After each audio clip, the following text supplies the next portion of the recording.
अस्सलामुअलैकुम वरहमतुल्लाहि वबरकातुहू। तो डियर स्टूडेंट्स, आज का जो हमारा टॉपिक है it is Coulomb's law in vector form. Last time we have discussed the scalar form of Coulomb's law in which we have calculated the magnitude of force between the two charges। जो हमने discuss किया है last time Coulomb's law वो क्या था? The force between the two charges is directly proportional to product of magnitude of charges and inversely proportional to the square of distance between them। वहां से हमें खाली magnitude of force पता चलता है, लेकिन direction of force के बारे में हमें कोई भी इंफॉर्मेशन नहीं मिलती है। अगर हमें direction of force भी पता ना पड़ जाए तो हमें क्या यूज करना पड़ेगा? Vector form of Coulomb's law.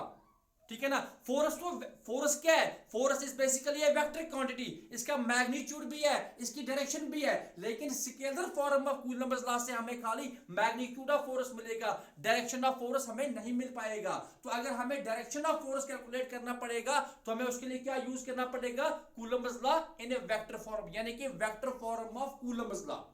Okay, तो क्या कैसे हम इसको डिस्कस करते हैं? यहां पे देखिए वेक्टर फॉर्म ऑफ कूलम्ब्स, यानी कि कैसे हम फोर्सेस को वेक्टर फॉर्म में लिख पाएंगे। तो इसके लिए हमारे पास क्या है? We have two charges Q1 and Q2। यहां पे देखेंगे आप, ये हमारे पास दो चार्जेस है। Q1 कहां पे है? A पे है। Q2 कहां पे है? B पे है। O is the origin. O is the origin. अब O से लेकर A तक ये एक वेक्टर है which is the position vector और वन वेक्टर। ये किसका पोजीशन वेक्टर है? चार्ज Q1 का।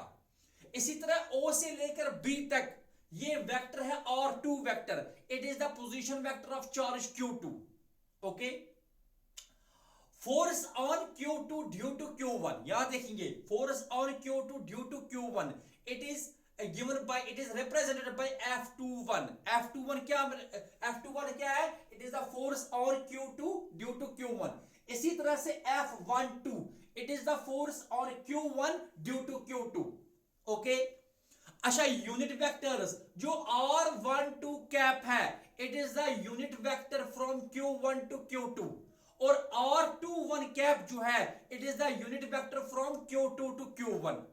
ओके, तो हम ये इंफॉर्मेशन पहले ही लिख के रखेंगे कि that we have O A vector. O A vector जो है ये बेसिकली है R1 वेक्टर। क्या है? R1 vector. It is sorry it is position vector. It is position vector. किसका पोजीशन वेक्टर है? Of charge Q1। ये चार्ज Q1 का पोजीशन वेक्टर है। ओ ए वेक्टर जो किसके बराबर है? R1 vector. इसी तरह से ओ बी वेक्टर जो है, ओ बी वेक्टर जो है ये बराबर है R2 वेक्टर के। किसके बराबर है?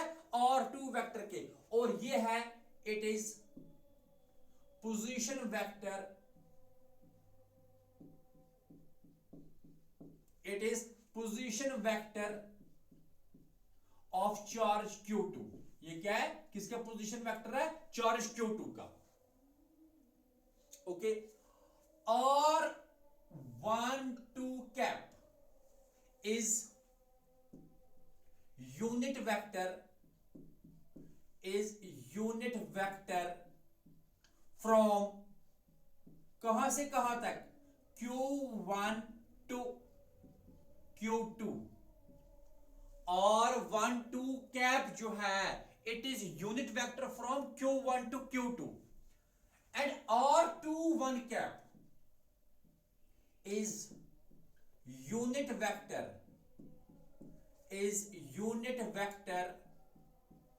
from Q2 to Q1। ठीक, ओके। तो ये होगी बात यूनिट वेक्टर्स की। इसके साथ साथ फोर्सेस को अब देखिए, F12 जो फोर्स है is force on Q1। ये किसके ऊपर फोर्स है? is force on Q1 due to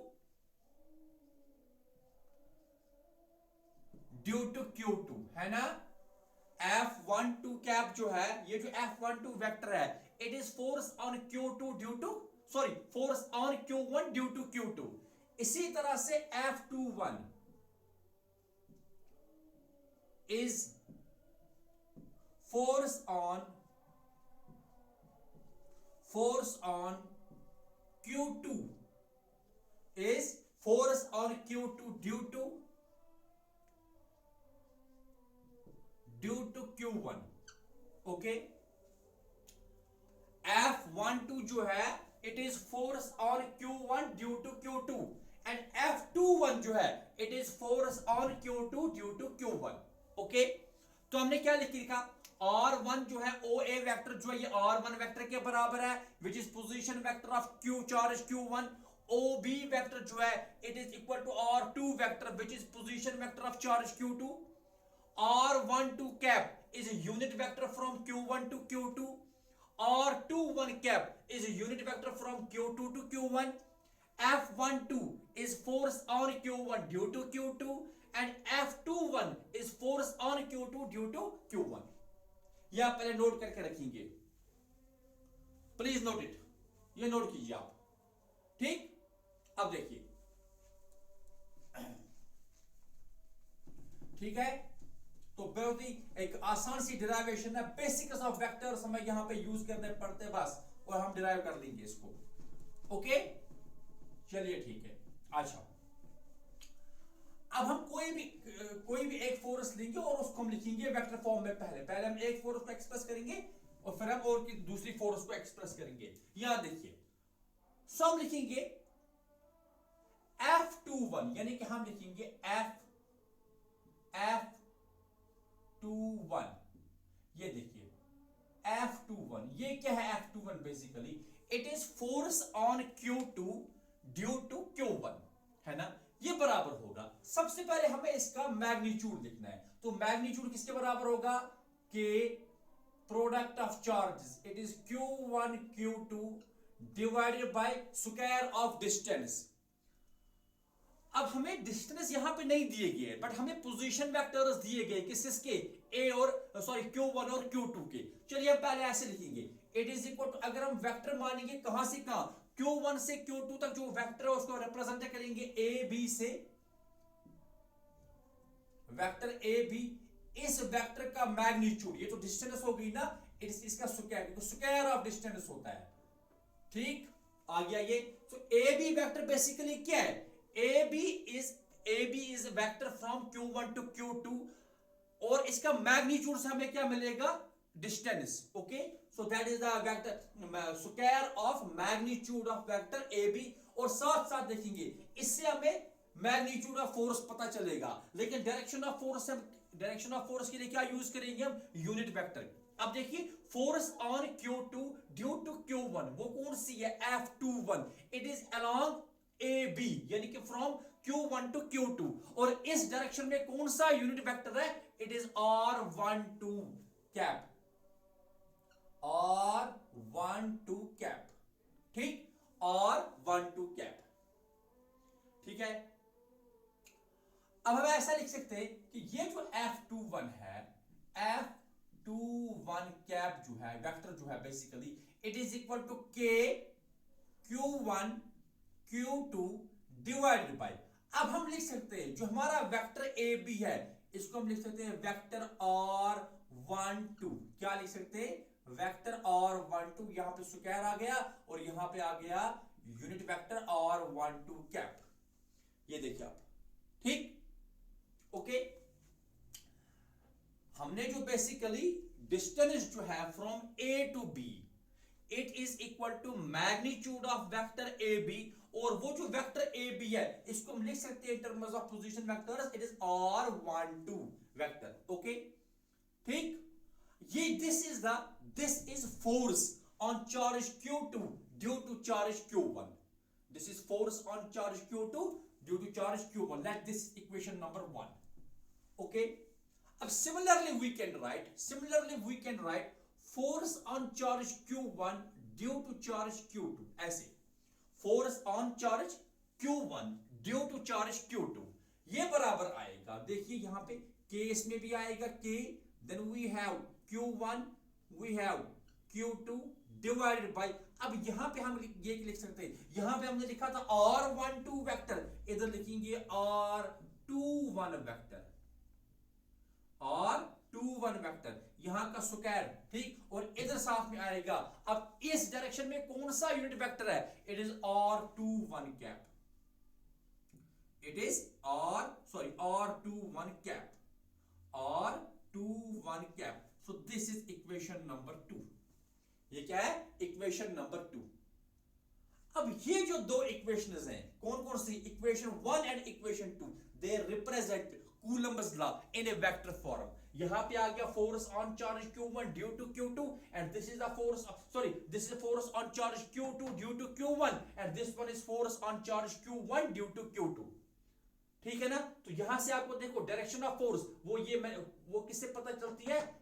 direction of by the direction of this unit vectors. r12 unit vector तो यहां से आ गया, r21 यूनिट वेक्टर हो गया अलोंग BA। आप इसको नोट कीजिए। ओके, ठीक।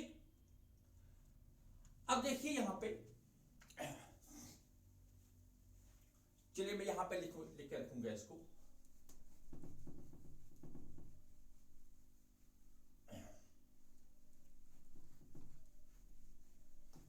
तो ये सिंपल सी एक डेरिवेशन है कि हमें एक्सप्रेस करने पड़ते हैं कूलम्बस लॉ। ये कूलम्बस लॉ इन वेक्टर फॉर्म, यानी कि बेसिकली हमें मेंशन करना पड़ेगा, हमें दिखाना पड़ेगा कि forces on charges in a vector form with magnitude as well as direction. तो देखिए हमने क्या लिखा कि force on charge Q2 due to charge Q1, ये किसके बराबर आ गया? Very good, it is equal to K Q1 Q2 divided by, very good, now it is here vector r12, इसके मैग्नीट्यूड का स्क्वायर, और इसके साथ साथ यहां पे डायरेक्शन जो है इट इज r12 कैप। ये हमें इक्वेशन नंबर 1 मिल गई। और इसके बाद जो इक्वेशन नंबर 2 है वो थी f12 वेक्टर जो है it is equal to K Q1 Q2 divided by, यहां का जो वेक्टर हमें मिला था इट इज r21 वेक्टर, इसके मैग्नीट्यूड का स्क्वायर, और इस डायरेक्शन में जो यूनिट वेक्टर है it is now r21 cap. This is equation number 2। So these two equations represent Coulomb's law in vector form. देखिए फोर्सेस नहीं, वही फोर्सेस है जो हमने स्केलर फॉर्म में फोर्सेस पढ़े, फोर्सेस, लेकिन उन फोर्सेस के साथ साथ उनकी डायरेक्शन भी है, r12 cap and r21 cap. अब यहां पे देखोगे अगर आप कि सिंस मैग्नीट्यूड, देखना जो मैग्नीट्यूड है r12 वेक्टर का वो बराबर है मैग्नीट्यूड ऑफ r21 वेक्टर। देखिए डायरेक्शन चेंज करने से, डायरेक्शन अपोजिट करने से जो r12 वेक्टर है वो कहां से कहां है? डिस्टेंस फ्रॉम, यानी कि it is vector from A to B, और vector from B to A, उन दोनों का मैग्नीट्यूड सेम है ना? मैग्नीट्यूड क्या है? सेम। और इसके साथ साथ यहां पे देखोगे कि अगर जो यूनिट वेक्टर्स हैं r12 कैप जो है it is equal to minus times r21 cap है। यूनिट वेक्टर्स का मतलब क्या है? यूनिट वेक्टर्स का मतलब है कि डायरेक्शन जो है डायरेक्शन अपोजिट हो गई। r12 it is unit vector from q1 to q2 and r21 unit vector is from q2 to q1। इसको मान लीजिए equation number 3। This is equation number 3।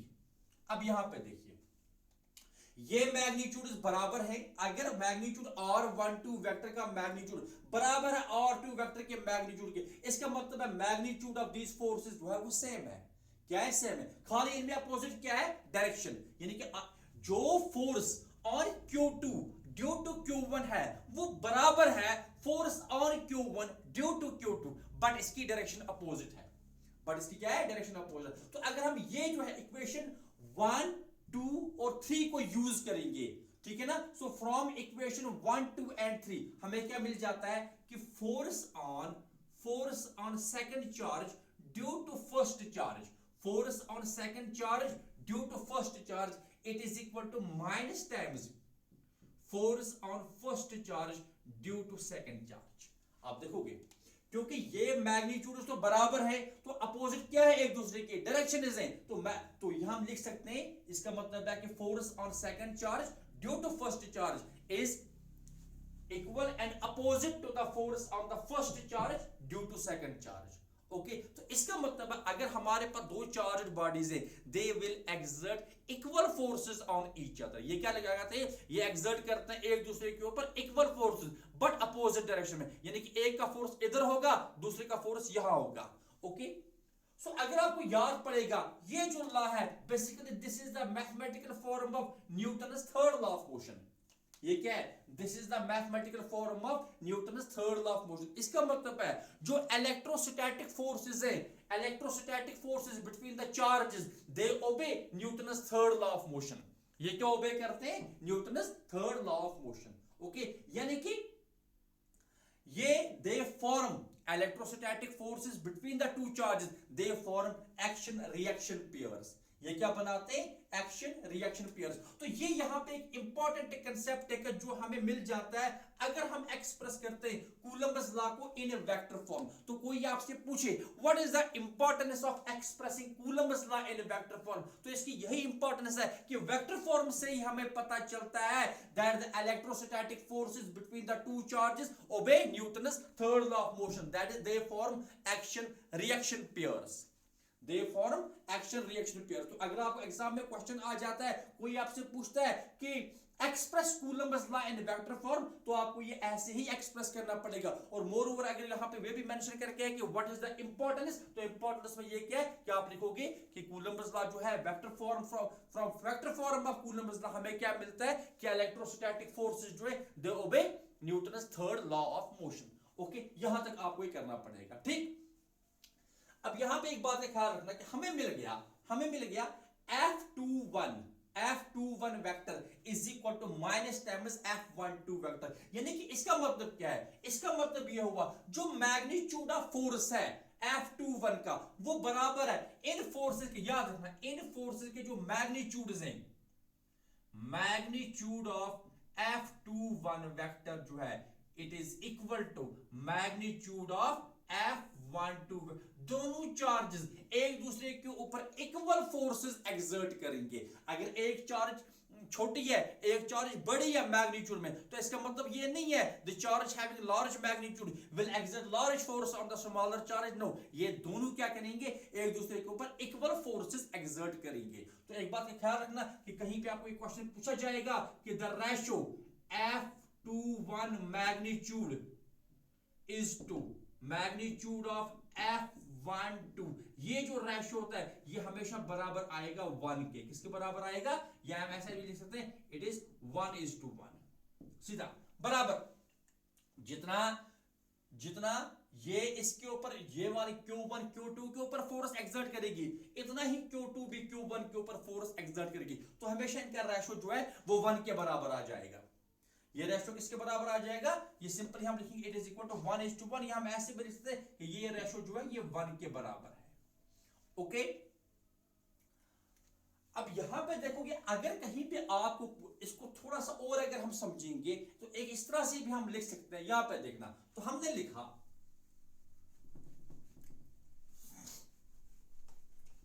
लिखा कि हमें जो फोर्स मिला on charge Q2 due to charge Q1, हमें जो मिला force on charge Q2 due to charge Q1 वो किसके बराबर आया, it is equal to K Q1 Q2 divided by square of magnitude of vector R12 which is vector from Q1 to Q2 into the unit vector R12 cap.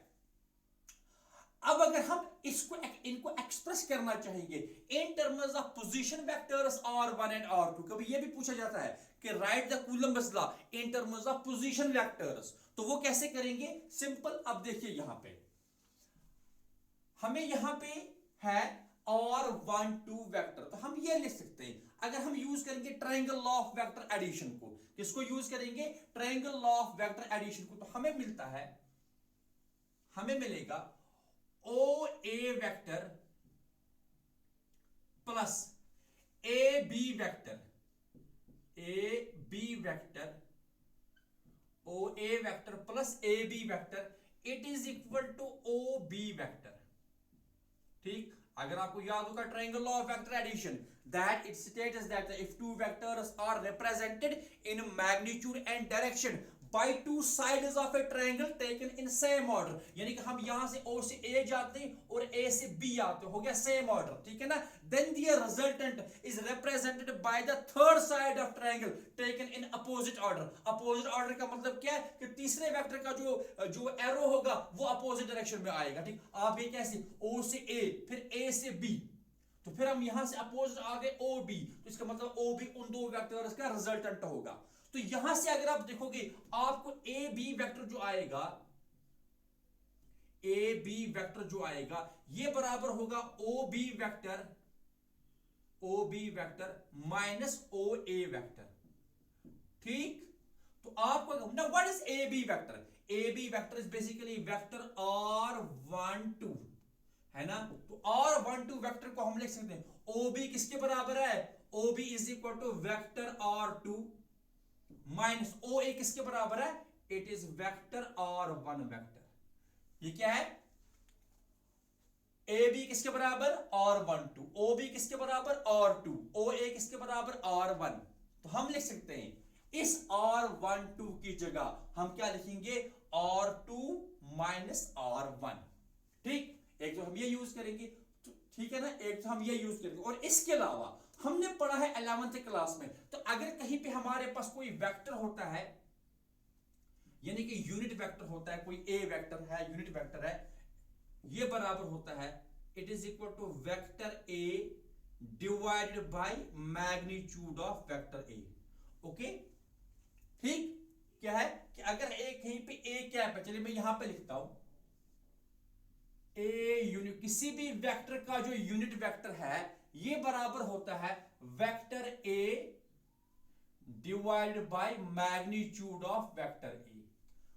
तो इसका मतलब है जो R12 cap होगा, R12 कैप ये बराबर आएगा ना R12 vector divided by magnitude of R12 vector. Okay, तो ये हम यहां पे यूज करेंगे, तो हमें मिलेगा F21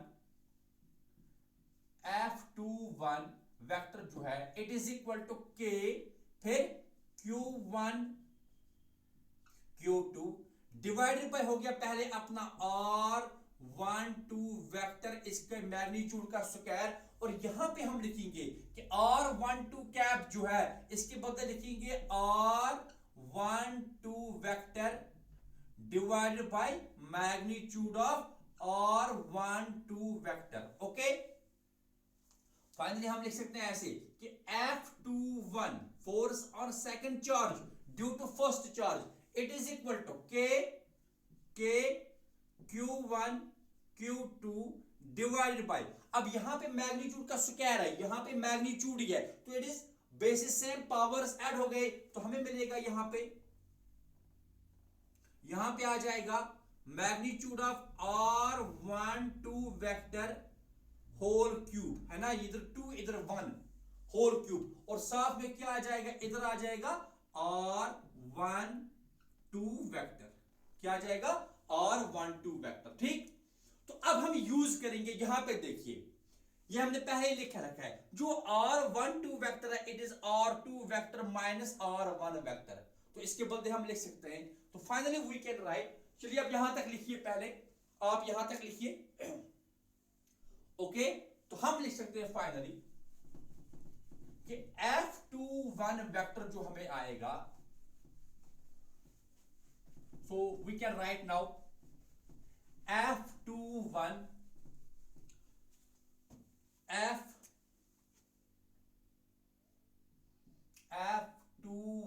vector it is equal to K Q1 Q2 divided by, अब यहां देखिए इस R12 वेक्टर के बदले क्या लिखेंगे R2 vector minus R1 vector, तो यहां पे लिखेंगे magnitude of R2 vector minus R1 vector, ठीक, इसका होल क्यूब, और यहां पे आ जाएगा इनटू R12 वेक्टर। तो फिर से ये आ जाएगा, ये वेक्टर फॉर्म में ऐसे रहेगा, into R2 vector minus R1 vector. ठीक, मान लीजिए this is equation number 4, this is equation number 4। Now this equation number 4 जो है ये रिप्रेजेंट करती है force on second charge due to first charge in terms of position vectors R1 and R2। Okay, इसी तरह से अगर हमें कैलकुलेट करना होगा F12, देखिए अगर हम लिखेंगे F12 तो वी कैन राइट, यहां पे क्या आएगा, पहले K, फिर Q1 Q2 डिवाइडेड बाय, यहां पे अब चेंज हो जाएगा, अभी तक क्या था R2 माइनस R1, अब हो जाएगा R1 minus R2 whole cube. ठीक, R1 vector minus R2 vector, इस सारे का मैग्नीट्यूड का होल क्यूब, और यहां पे भी क्या आ जाएगा, यहां पे आएगा R1 vector minus R2 vector. This is equation number 5। Okay, so ये जो दो इक्वेशंस हैं, इक्वेशन 4 एंड 5, ये रिप्रेजेंट करती हैं कूलम्बस लॉ को इन terms of position vectors. Okay, तो आई होप आपने ये जो डिराइवेशन है ये अंडरस्टैंड की होगी। तो next time we will discuss some important numericals related to Coulomb's law. Thank you very much.